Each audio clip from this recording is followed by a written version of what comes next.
తులసి కోట ఏ దిక్కులో ఉంటే ఐశ్వర్యం కలుగుతుందో ఈ వీడియోలో మనం తెలుసుకుందాం.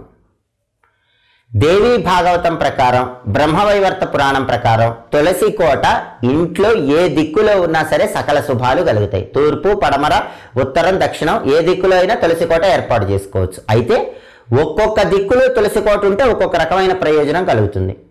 తూర్పు దిక్కులో తులసి కోట ఉంటే దీర్ఘ సుమంగళి తత్వం కలుగుతుంది. అలాగే పడమర దిక్కులో తులసి కోట ఉంటే ఇంట్లో పిల్లల జ్ఞాపక శక్తి బాగుంటుంది, పిల్లలు చదువులో బాగా రాణిస్తారు. తులసి కోట ఉత్తర దిక్కులో ఉంటే ఐశ్వర్యం బాగా కలుగుతుంది. తులసి కోట దక్షిణ దిక్కులో ఉంటే మోక్షం కలుగుతుంది. అయితే సహజంగా ఎప్పుడైనా సరే తులసి కోట తూర్పు దిక్కులో కానీ ఉత్తర దిక్కులో కానీ ఉంటే విశేషమైన శుభ ఫలితాలు కలుగుతాయని పరిహార శాస్త్రంలో చెప్పడం జరిగింది. తులసి మొక్కలు ఏ దిక్కులో అయినా పెంచుకోవచ్చు, కానీ తులసి కోట మాత్రం తూర్పు దిక్కులో కానీ ఉత్తర దిక్కులో కానీ ఉంటే ఉత్తమ ఫలితాలు కలుగుతాయి. అలాగే మీ సింహద్వారాన్ని